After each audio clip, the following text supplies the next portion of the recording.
Hi, I'm Presley. And I'm Meredith. Welcome to Nerd Chat, a podcast where nerds chat.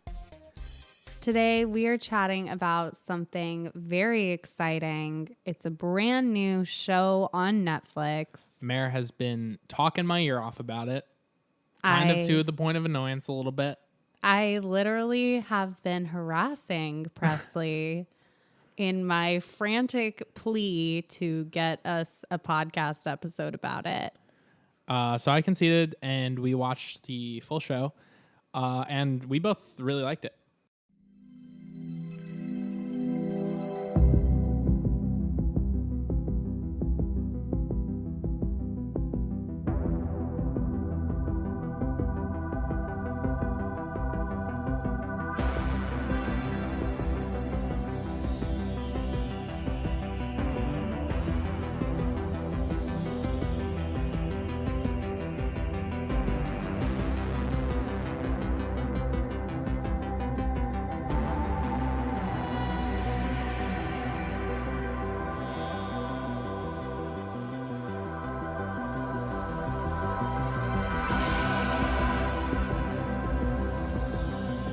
That's right, guys. We're talking about the new Duffer Brothers instant classic, Stranger Things. Yep. It's brand new on Netflix. I think it came out on the 15th, you told me earlier. So it's fresh off the presses, so to speak. This is your official spoiler warning. Yep. So if you haven't seen the show, pause this podcast. Go to Netflix. It'll only take you 8 hours. We will wait. We have nothing better to do. Pause it. Come back to it. We'll be fresh here, ready for you.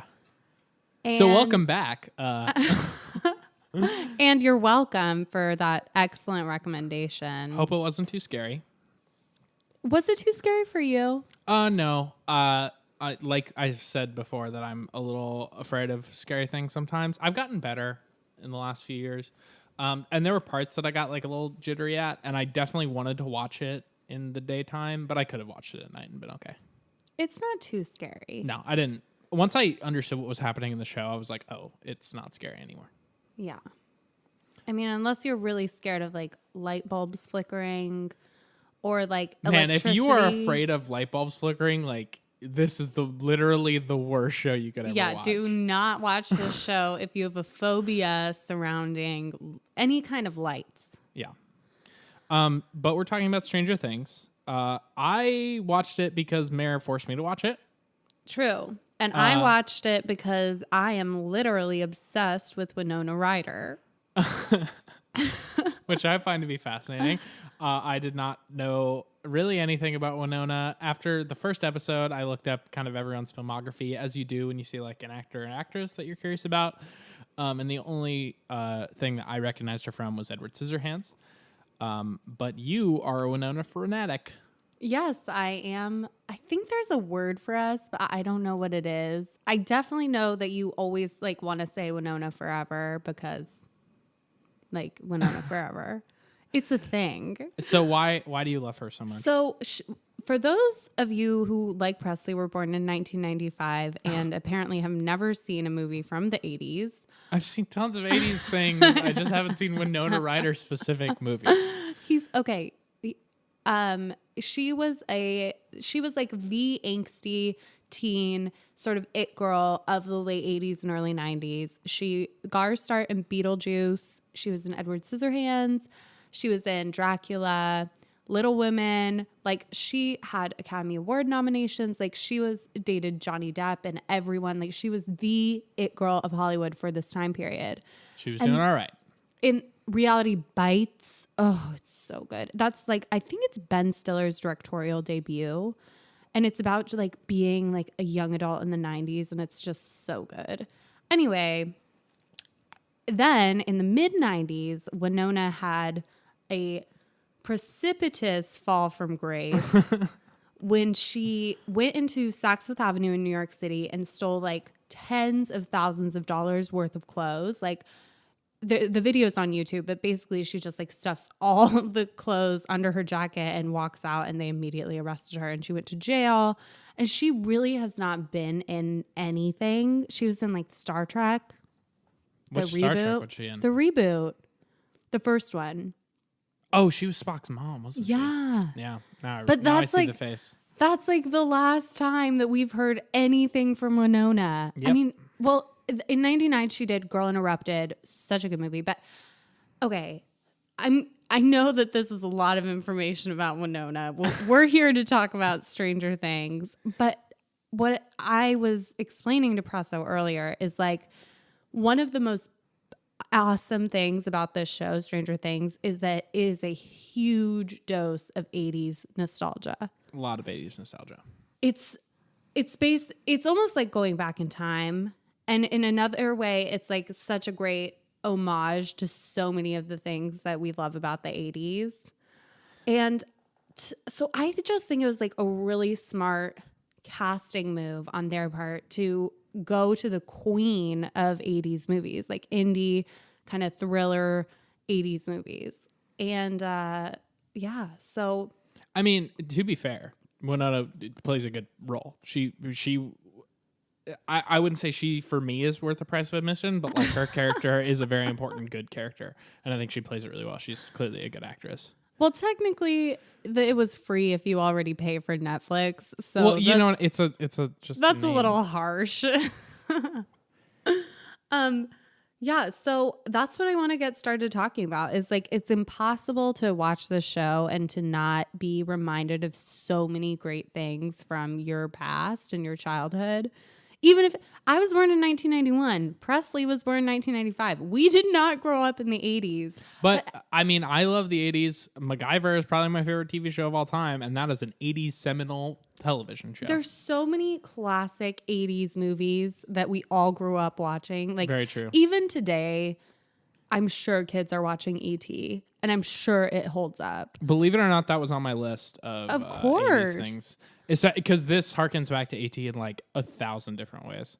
There's a lot of E.T. references and similar things. I think that they honestly could have named the show Stand By Me-T. I mean, it's really sad how accurate that is, but it is incredibly accurate. You guys, if you're still listening and you haven't watched this show, it's the like Stand By Me meets E.T. So good. So I wanted to get started talking about that, like from the music to the references, like it's so much nostalgia. So Presso, like what were the things that it reminded you of that really made you feel excited, or conversely made you be like, oh my God, please stop? Well, it definitely reminded me, it doesn't even remind me, it blatantly showed me them playing Dungeons and Dragons, the kids. Yeah. And I really like Dungeons and Dragons, as we've discussed. And it was kind of fun to see them playing it and like see how they did it versus how we do it now. And it's just kind of different and it's so fun because especially because that was the opening sequence. And it's like much. the whole point of it is that like it doesn't outline the show, but like it sets the precedent for what each character's like of the kids, you know? See, I even thought it did outline the show because Will is the one who, you know, he rolls the 7. He doesn't roll a 13 or higher. And then the Demagorgon comes and gets No, that's what I'm saying. And then like we know later in the series when they're like banding together, he says, or Mike, I think says is like, oh, remember that time when we all split up and then we all got devoured by the trolls or whatever, you know, Will's the one that kept us together. Like that sort of thing. Totally. Like they harken back to their Dungeons and Dragons game as if they're playing Dungeons and Dragons, which is really cool throughout the series. And there's a lot of mirror things, both right at the beginning and right at the end of the show, which I thought was very cool. And yeah, you know, Dungeons and Dragons, the 3rd edition came out in 83. So they were probably playing that. And that's why they were like so amped about it. Though literally the entire frickin' series, which was funny. I thought it was really cute. You know, there's a few other things out on my list. We talked about Jaws.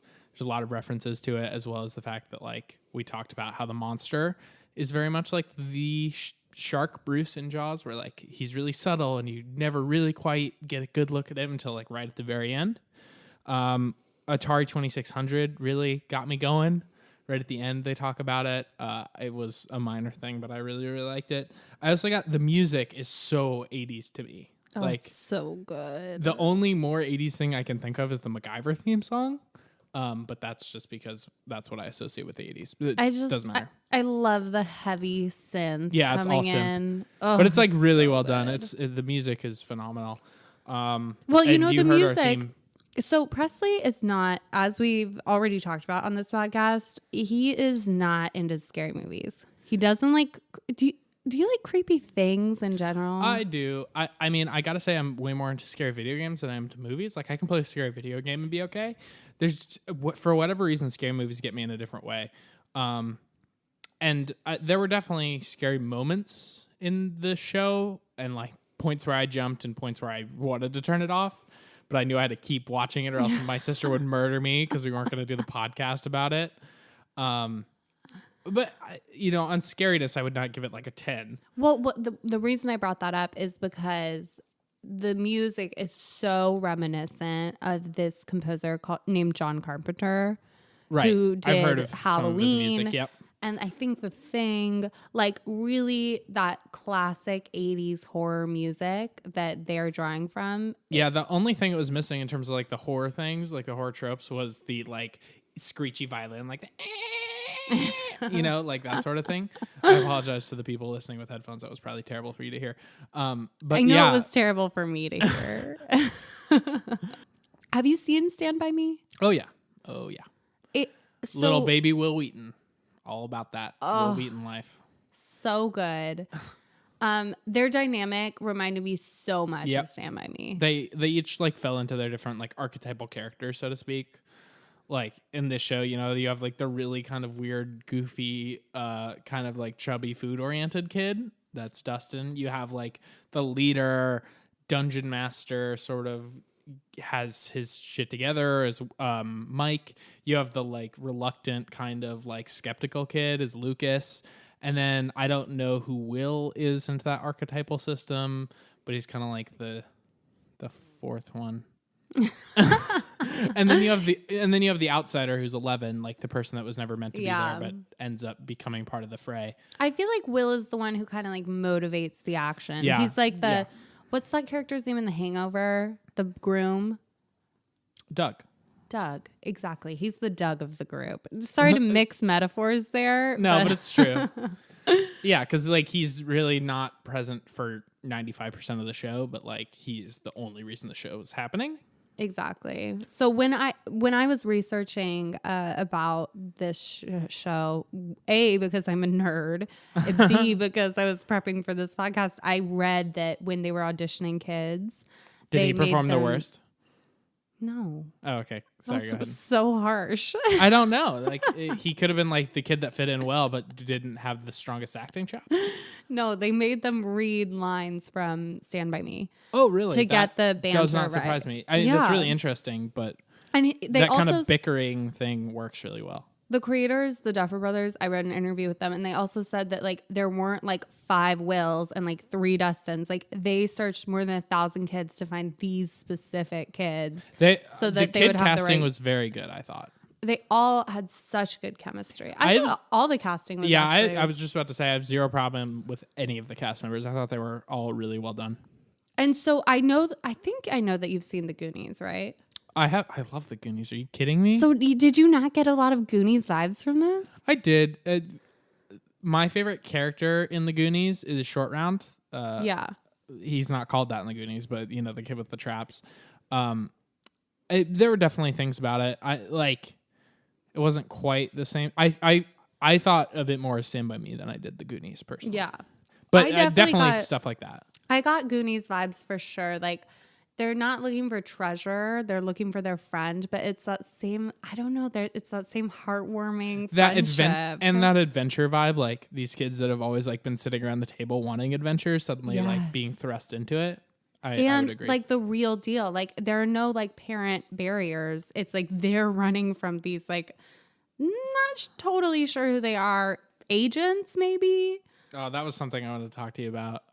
Can we segue to that really quickly? Yeah, no, shout it out. that was like my least favorite aspect, one of my least favorite aspects of the show, because when they first introduce, it's the Hawkins Tech Company, I think, is like the mysterious organization that has this like warehouse building research lab on the outskirts of the city, where they use children to go to the other side. We're gonna get into that in the science portion of this, but when you first kind of see them, you see this lady character who's a social worker, and she comes in and like stone cold murders this character that's trying to help 11, who is this child that's escaped. And that's the only time I ever felt that they had any intimidation or anything interesting to say. Like they don't do anything else like the entire show. Like they come into the house and they like interrogate people and stuff like that, and they like take people hostage, but like they don't do anything like that made me fear them. You know? Okay. Even Dr. Brenner.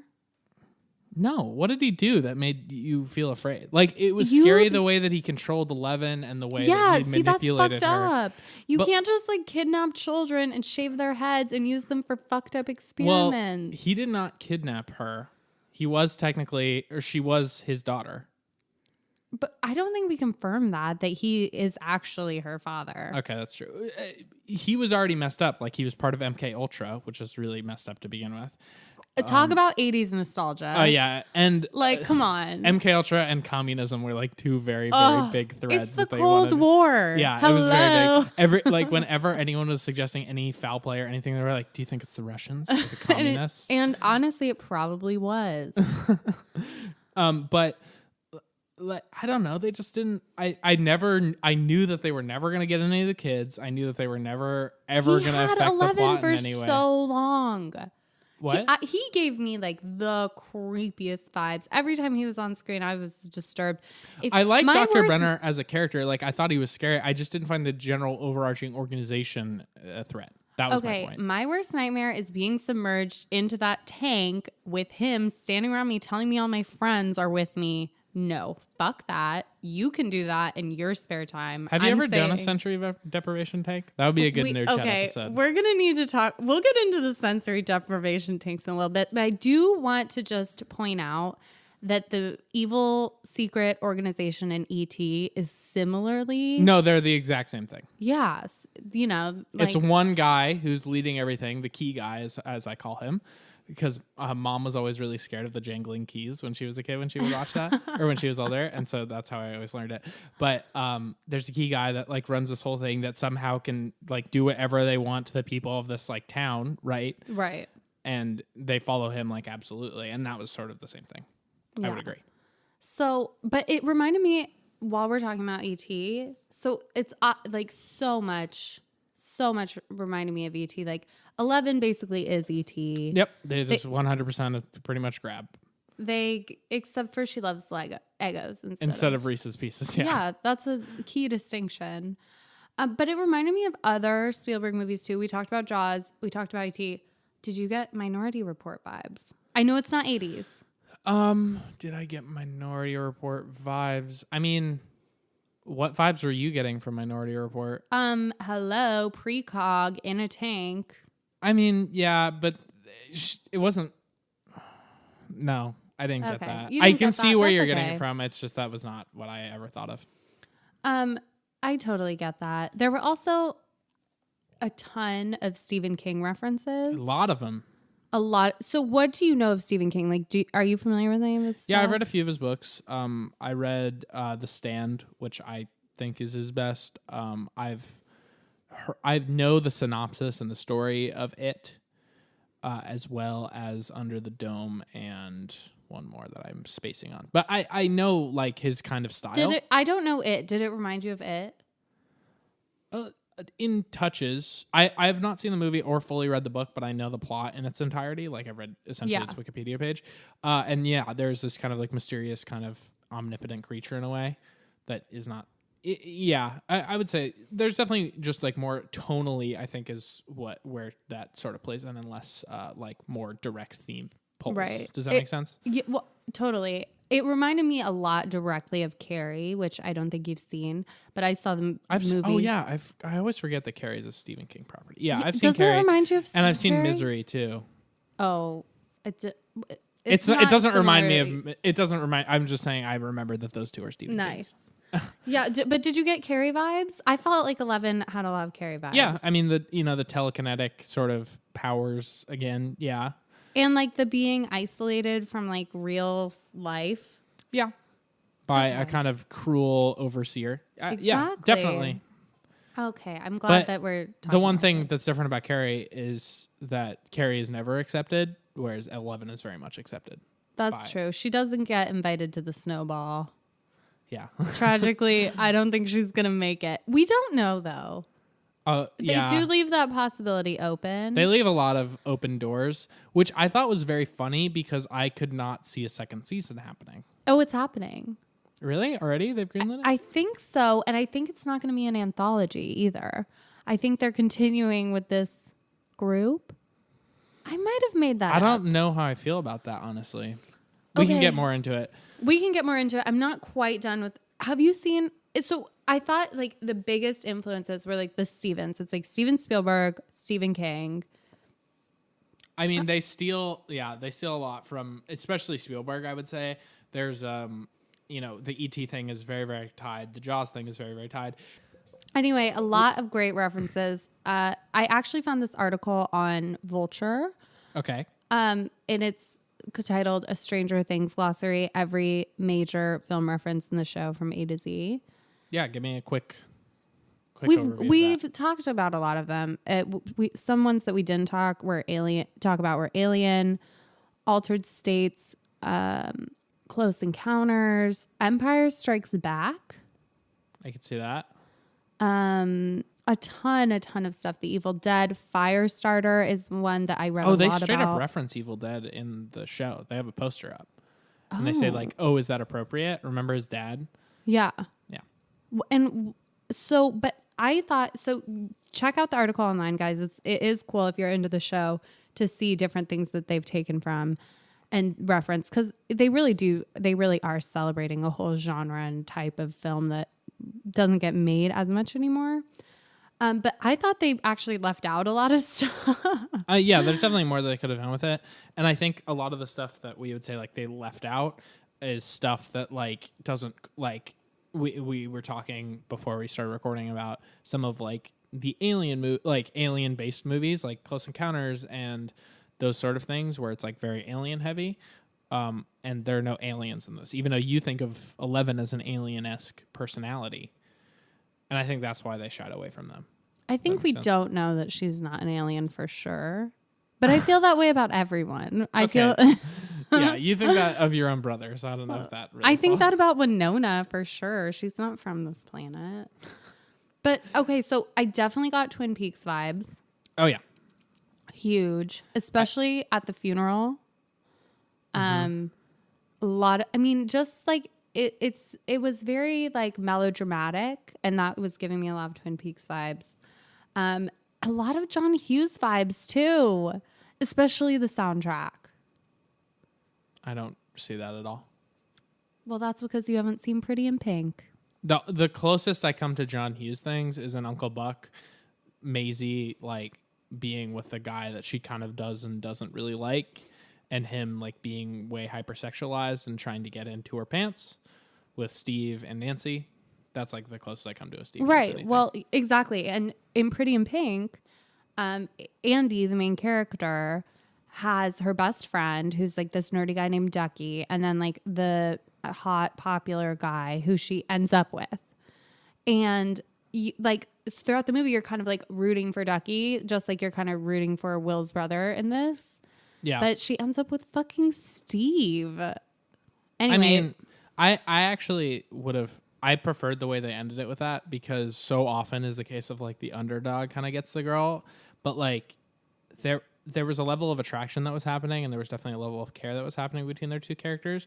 But the odds that they were going to get together for me and like actually be together in that coupley sort of way, I found to be slim. So I thought if they had made them a couple, I would have liked it less actually. Well, that's perfect. That's why Pretty in Pink is one of the best movies ever, because she gets the really hot, really nice, really sweet guy. No, and okay. Ducky's just kind of screwed. I'm just letting you know. I can see that. I haven't seen Pretty in Pink, so now I know. I see that better.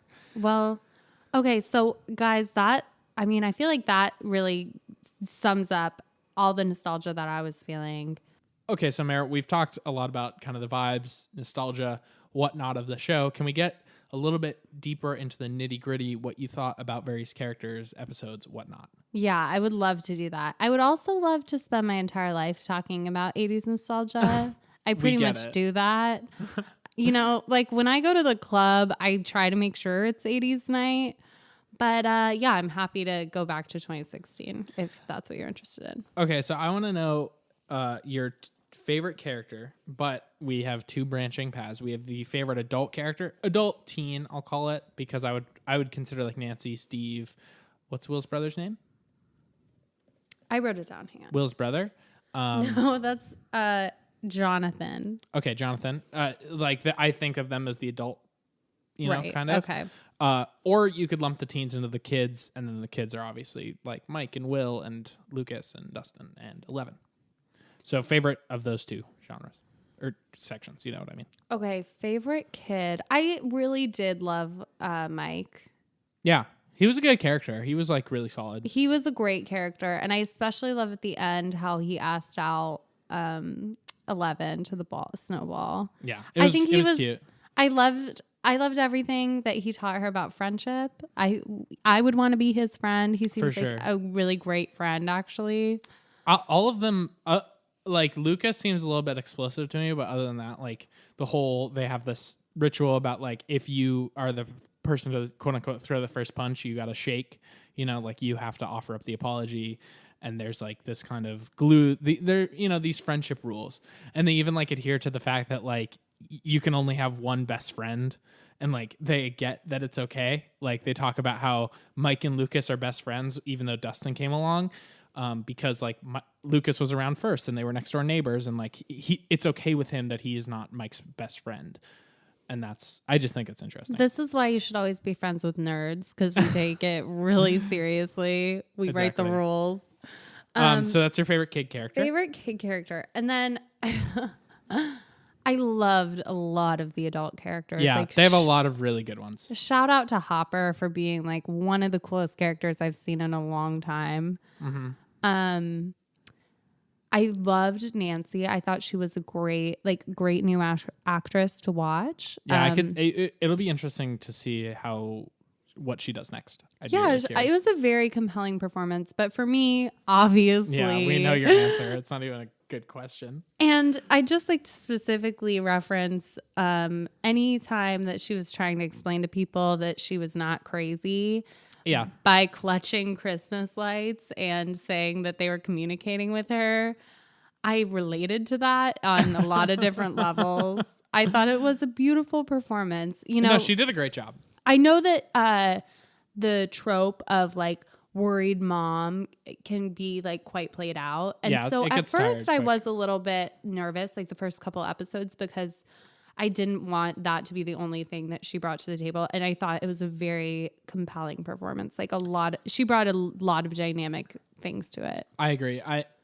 Like I said earlier, the tired mother thing it wears really thin really quickly. Like that's just a very one-dimensional character when you can really develop a character, and her arc ends up being like really good, I think. Totally. So what about you? Let me turn it around. Favorite kid character has to be Dustin. He's the funniest, cutest, awesomest one. He's the kid with no teeth. Let me just back up for a second. I need to let our audience know that Presley is Dustin. The entire time we were both watching this show, she kept just texting me like, "You are Dustin. Like, you are Dustin." Because everything he does is like a very sort of like Dustin's the glue of the group, I think. And I talked about this a little bit on the other podcast, but I'm like the appeaser of a lot of people. Like I always try and keep my friends together. I always try and like work things out, try and think things through. And I think he's the very much like that sort of character of the group. And he's also just like the spunkiest, most fun one. Like he's the one I would want to hang out with. 3 specific instances that made me come to the conclusion that Presso is Dustin. Yes, please. Number 1, freaking out about the compasses. Yeah, when the scene where he's just spinning the whole time, like in the background until they start talking about the compasses, is like something I would do. totally something you would do. And when he gets so, the way he explains the compasses and the way they figure so much out about like the portal because of the compasses, that's all you. Yeah, that would be me. Number 2, pudding. The pudding is like right after there's a scene in the last episode where like they break into the school and they are like, I'm gonna go find pudding now, and like he finds he literally fills out more pudding than like I could carry as an adult man, and like screams like, Mark, I found the pudding, like, and he says really that funny. the lunch lady has been hoarding it. Yeah, and there's like a lying, conspiracy about it. It's very good, which is totally something you do. But the number one thing that Please. Dustin did that was like, okay, this is my brother, was calling his middle school science teacher on a Saturday night to ask a question about sensory deprivation tank. Like, not to call you out, but you were extremely close friends with your high school physics teacher. Yeah. Like, you guys hung out outside of school, which I true. never did with any teacher. Yeah, it's true. Okay, I'm not going to deny it. So that's favorite my favorite adult character. Absolutely, without question, Hopper. He is a really solid character. He's that guy that I think he has the slowest burn of all the characters, because you get like nothing about his whole backstory or anything until like literally the last episode. I also think like I think he actually does some of the most of any character. There's a lot of not inaction in the show, like where they try and do something and it doesn't work out, or they think they're making progress but they're really not, that sort of thing. And I think he actually does like the most action and does a lot of important things. And I just think he was the actor is awesome. He's fun to watch. He's compelling. Like the scene where right after he's broken into the lab, which A is an awesome scene, and then B, he's like destroying his house, like looking for the bugs, like. And you want to watch it and think he's crazy, and then like right at the end he does find one, and it like is such a gratifying moment. Like when he checks the last light and like it's right there in his hand. You think like he's just gonna fall into kind of the same crazy trap that Winona is kind of being placed in. Exactly. And she's not actually crazy. And then like you're gratified by that, and then they kind of team up right after that, and it's just like so good. What about when he goes into the coroner's office and cuts? So they find halfway through episode 4, they find the quote unquote body of Will, who's fallen into the quarry. And I was very upset when they found his body. I was like, how are they going to bring him back to life? Yeah, I think we both knew that they were never going to kill Will. But we knew he was alive. He was we kept talking seeing to Winona evidence of him being alive. But then they pull him out, and then like later he goes into the morgue. He breaks in, punches a guy out, and then like goes in and like pulls out a knife and like is about to cut open this child's body that you see, and then he cuts it open and you see him like reach in and you're like, oh god, what's he gonna pull out? And he pulls out just cotton, and it's like this. It gave me chills because like he finally like gets that this is all, and then he immediately breaks into the facility. And he's just such a great character. I just really, really liked him. That I could was watch such him a over and over huge again. turning point of the show for me, when it went from being kind of mysterious and slow paced to really being like an exciting mystery. Well, yeah. So what's your favorite episode then? I really liked the Flea and the Acrobat because I really liked one of my favorite things about the show was that all of the characters were trying to solve the mystery. Yeah. Together, like apart, but together. Like they all had their own way of doing it. They all had different clues that were leading them all to the same place. Yep. And it was so rewarding, like in the last couple of episodes when they all teamed up. But there was something really magical too about when they were all separate, because they all had such good chemistry. Yeah. like, Individual chemistry. Nancy and Jonathan, that was very compelling to watch. Hopper and Winona. I forget her name. Her and the character's name. kids. Like, the how kids, could you not love watching the kids? Yeah. So that to me was, I mean, every episode I thought was really great, but that one really stood out. What was your favorite? Absolutely. Episode 5, Flea and the Acrobat. Yes. I'm going to take the last minute from episode 4 and also count it in that, because it's the scene where Hopper cuts the chain link fence, and then it ends. And then the first thing that you see is him sneaking into the building. So it's like a direct, you could just tie them right together. It's things really actually start to ramp up in the show. Things start to happen. We get more understanding of actually what's going on. We understand like that there's this portal that these things are coming through and like what's going on.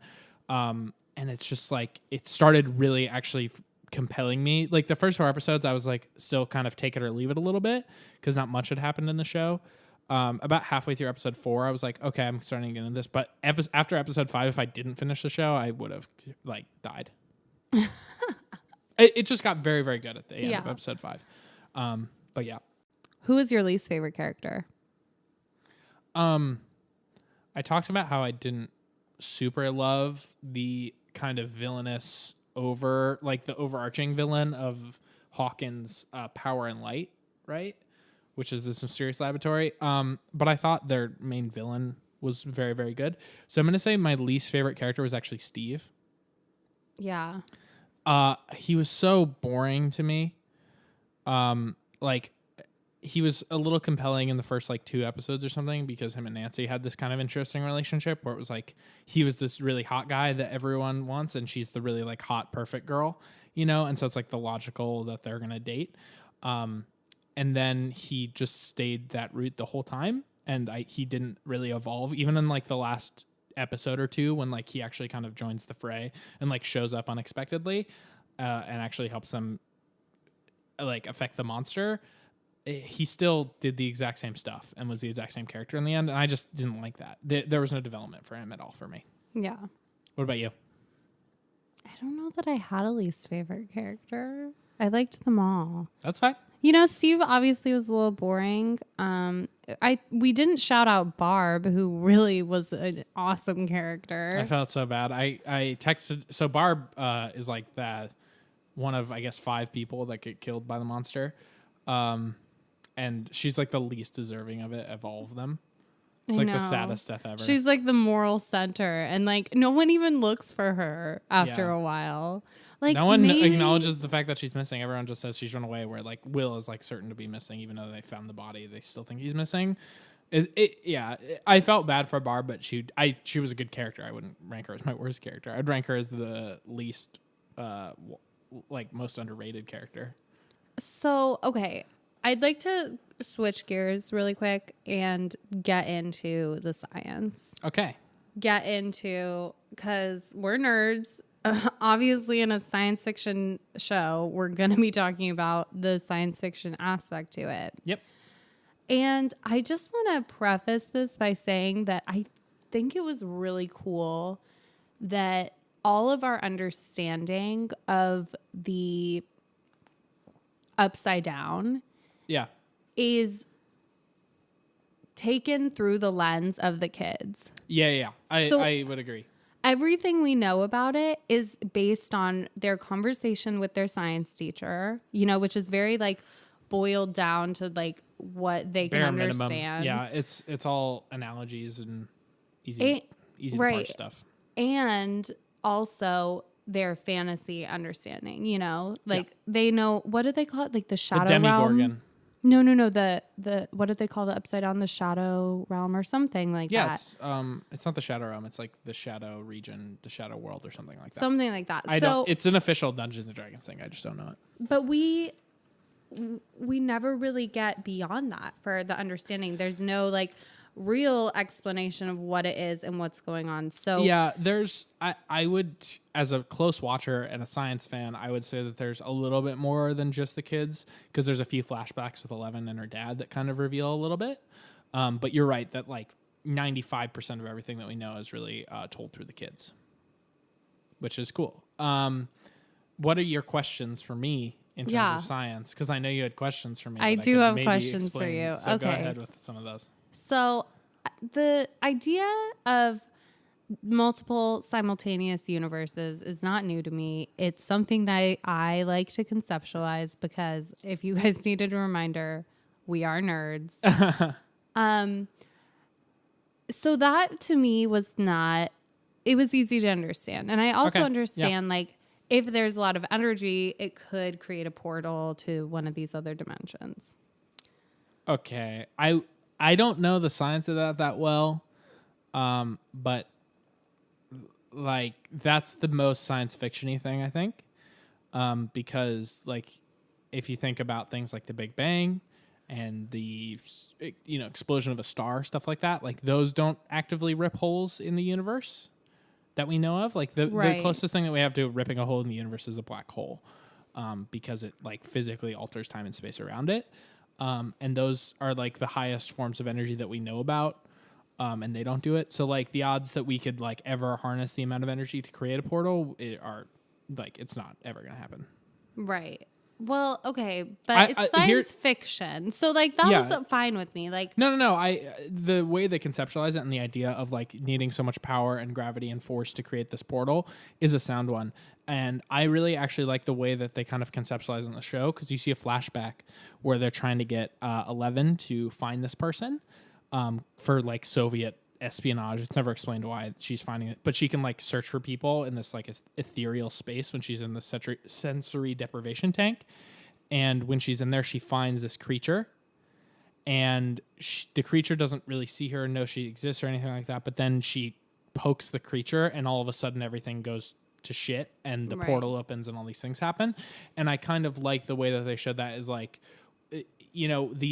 the way that you picture the parallel worlds idea is that they're like panes of sheets of paper, so to speak, and they're like just hanging next to each other infinitely long, and they never really touch each other. And the whole idea of the force of trying to create a portal between them is just like poking each ends until like your fingers touch, pushing the two pieces of paper together. When they ask about the portal to their professor, he explains the flea and the acrobat analogy of that. Is that like a well-known analogy? I mean, yeah, it's just one way of saying it. I've heard it before, and there are some other ways of saying it. But right at the end, after he says that, he explains that he pokes a hole through the folded up sheet of, he's using a paper plate, but it's paper, saying like you would need to push them right together and then like punch a hole to create this portal. Sorry, but your question. Yeah. So why a flea? It's just a smaller thing. Why does it need? Why is size relevant? Okay, so imagine a rope. Okay. If you look at like say the diameter of a rope, you can't walk on the side of a rope. Right. You can walk on top of a rope. Right. You can't walk on the side. If you take an ant who can grab onto the side of a rope, gravity doesn't affect it. It still affects it, but it can grab onto it, attach to it in a different way. It can move in any direction around the rope. Right. So the flea is inconsequential. It's like a small creature that could hold the rope, like a flea, an ant. So who is the small beetle. creature in this analogy? I mean, it's not. It's more of the idea of it. It's not. He's not saying like this is an alien that can travel between dimensions. He's saying that we can only perceive our dimension in this one way, right? And this is a different way of perceiving it. I see. And that to me is so fun. It's cool. It's a very fun. I mean, this is what quantum mechanics and that sort of stuff is all about, is understanding the dimension we live in. Because we live in like 3-dimensional, technically 4-dimensional space, because there's the 3 dimensions we live in and then one time dimension that we move along. And the idea of moving in a slightly different direction, kind of laterally to the horizontal movement, is unique.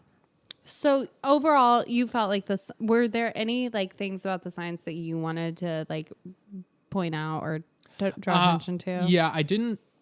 I felt yes. So there's this creature that apparently comes into our world. Yes. And takes things back to his world to consume. Sometimes. Sometimes they go to his world and he fucks with them. They crawl through a tree. Did you not? No. Okay, sorry. But the first 2 people that we ever see taken by this creature are in the presence of bright light, and then the light gets brighter and brighter and brighter, and then they're instantly gone. Yes. That is never explained. The whole electricity thing, while it's very cool to watch the lights flicker and watch as the people travel in the parallel universe along this path to see the lights go on with them, I never felt like that was sufficiently like warranted or explained. I never understood if Will was taken physically by the monster and that's the way that it was done, or if he was suddenly transported to that dimension because of the lights, or especially because they're going to like the upside down, which is all dark, and he says like it's like home, but everything's dark and empty. Yeah. And it's like, well, then why are you in the light bulbs? I totally get that. Yeah, that was my biggest thing. And then like She when Winona Ryder's character is talking to Will via the lights, she's like, blink once for yes, twice for no. It's really important, and he's able to do that. But like, how is he actually doing that? I would have loved for during the whole scene, like once per episode, to see the perspective of Will. In this dark place, seeing what it was like, because we get like hints and ideas about it, but it would have been really cool to like really actually see it and never show the monster, because that place is just as scary with or without the monster. Oh yeah, and you wanted to talk about the monster too. So tell us what you think about the monster. Oh, I just the Demagorgon. The Demagorgon, yeah. I thought it was not a good monster, if I'm really being honest. He felt like really any monster. Yeah. The whole face thing being like the whole bunch of flaps that opened up and having teeth on it is like, I can name like 4 other monsters off the top of my head that have that. Yeah.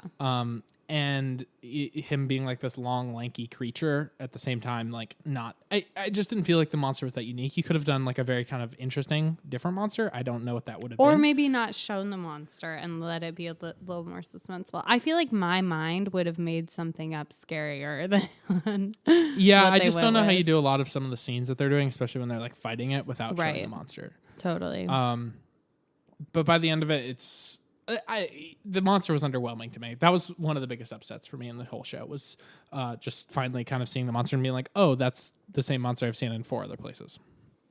Yeah. What do you, can I ask quickly, what do you think of the end of it? Because they have a lot of teasers at the end of it to reveal potentially further seasons or just like the continuation of the universe. And I'm curious what you thought.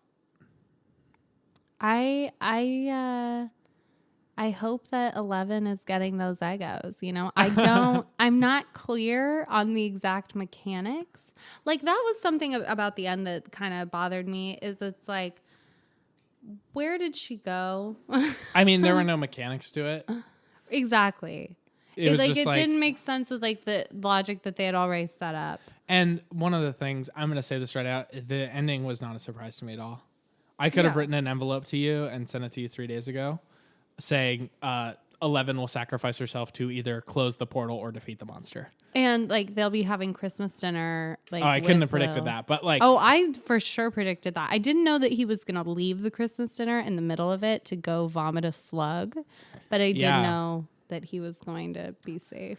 The one of the scariest things that happened in the whole show was when that happens, not the slug part, but when like the lights flash and you see him in the dark place again. Totally. Like that was legitimately scary. And that's why I would have liked to have seen him in that, like his own internal like struggle battle through that, because, you know, for like a week he was running around hiding from this monster, trying to survive in this dark place. Singing the Clash. Music over was and great, over. like we said. The music was so good. I love that soundtrack. Well, while we're talking about the Upside Down, I just really want to talk to you. Like, how was that for you in terms of a parallel universe? Were you expecting more, less, something else? Yeah, that's a good question. My thing is, I'm just curious about it. The whole idea of parallel universes is like, imagine every single decision that anyone has ever made. And take the opposite, and you've created a parallel universe. Like what are you going to have for breakfast? Oh, do you want eggs or toast? Like something like that, you know, like that creates 2 separate universes, one that follows one path and one that follows the other.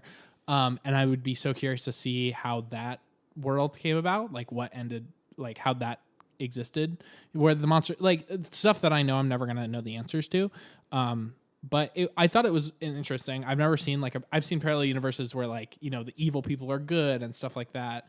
But just seeing like this kind of like rotten, gross, toxic, acrid, slimy place was, I thought, a very interesting take on the, like, this is the way our world could have ended up. Yeah, and the one that like happens to smash into like this. Yeah, reality. it's the one that's next to us. Yeah.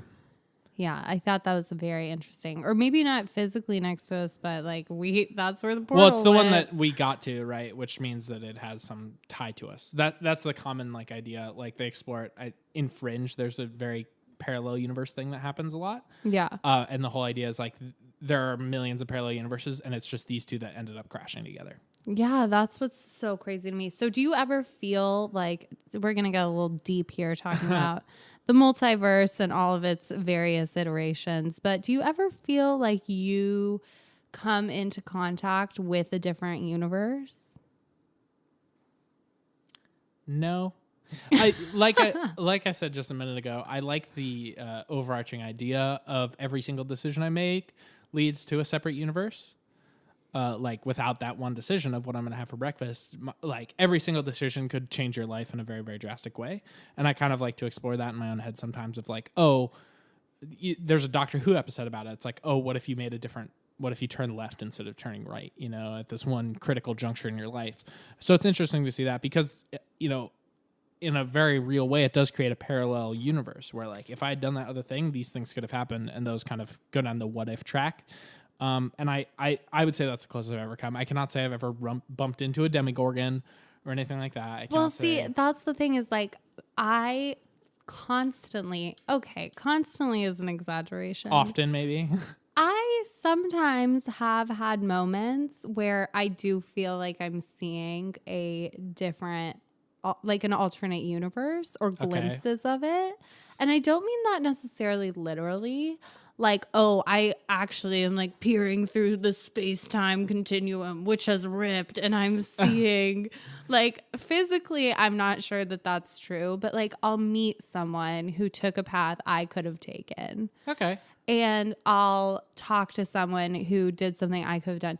Or I'll think like, well, if I had like stayed with that guy, I'd be so much like, look at him now. Like that would have been my life. Yeah, I think it's a slightly different interpretation of my thing as well. Like, that kind of branching path idea. But I think it's really common to, ask those kind of what if questions. But I think it's uncommon to ask the what if question of like, what if our world was a slimy hellscape? Well, and that's what I loved about this show. Just fun. To kind of like wrap it up. I liked the upside down. I thought it was a very good sort of. I would not want to go there. There are other parallel dimensions where I'd be like, well, I don't want to go there, but like it would be okay. That's like a place I want to actively avoid.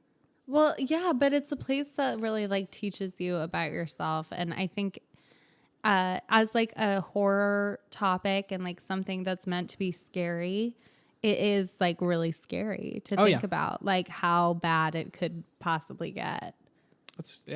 And that's one of the great things about the show. It does bring out those ideas of like, whoa, there's sort of what if questions.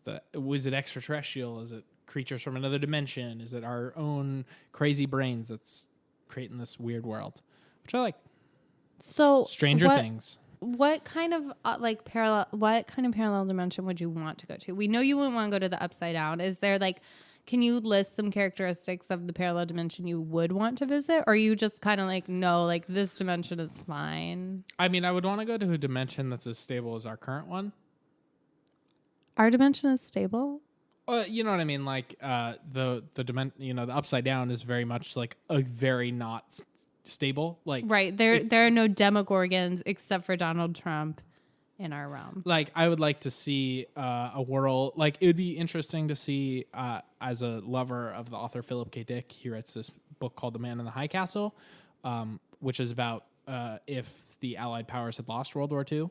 I would love to see. It'd be interesting to see that universe of like what would it be like if we lived in like a Nazi hell world. That would be terrible. Like I don't want to. I do not have any Nazi sympathies, but that idea of like those pivotal moments in history that could like greatly impact, what if like we had never discovered sort of gasoline and we all ran on like steam power, like the sort of steampunk world. Like it would be cool to see some of those alternative universe where like we still have functioning society and whatnot. But it operates radically differently. Yeah, totally. Yeah. I think, I would be down with a world with like more powers, more magical powers. I think our world is a little bit confined by like science and other, basic laws. So you just want to like exist in Harry Potter? I mean, I'm not saying I don't want to. Okay, fair enough. Yeah. So you guys be sure to write to us and tell us what dimension you're looking to find a portal into. The more specific you can be in your email to us, the better. Bear really wants to know about that. Also, just let us know what you thought of the show, whether or not you thought it was worth watching. Do you think there'll be another season? How do you think they'll roll with it? We'd be really curious to hear some of those theories. And also let us know how you're enjoying this show right here. Absolutely. We love our listeners. We love hearing from you. So send me an email. My email is meredith@nerdchatpodcast.com. And my email is presley@nerdchatpodcast.com. Or if you don't want to email either of us personally, you can always just send us general suggestions for future topics at the email suggestions@nerdchatpodcast.com. Or you can go over to our website, www.nerdchatpodcast.com. We have a suggestions page there with a form that you can fill out. It's a lot of fun. Really We cool also thing. have super cool stuff over on the website. You can learn more about us, listen to old episodes. We even have some cool merch that we've designed. So be sure to order that and let people know that you are a nerd. Yeah, I'm actually wearing a Nerd Chat official shirt right now. And it looks good, guys. You can also donate to us if you are just loving the podcast, want to help us keep making it. Right now, we don't really advertise or do much for ourselves. We are just making the podcast and hoping that you guys are enjoying it. And any and all donations, even $1, actually really, really helps us. And the last thing I'm going to ask for you guys to do is to subscribe and leave us a rating on iTunes. That is literally the best thing that you can do for us, because the more subscribers we have, the more people subscribe. It's just this cyclical building loop. And if you leave us a rating, iTunes will see it and appreciate us, and maybe we can get featured or something like that. So we would really love for you guys to do that. Yeah. And so I'm glad that I made you watch this. Are you glad? Yeah, I am. It was a good show. It was definitely worth the watch. I would recommend it to people. Especially people on the nerdier side, because it does have science that is good. It's the science-y end of science fiction, which is something I enjoy. And it's the nostalgia end of 80s, yeah. We're living in such a nostalgic time, and I'm just going to cherish it. Well, that's good, Mer. As always, I'm Presley. And I'm Meredith. Bye Bye, nerds. nerds.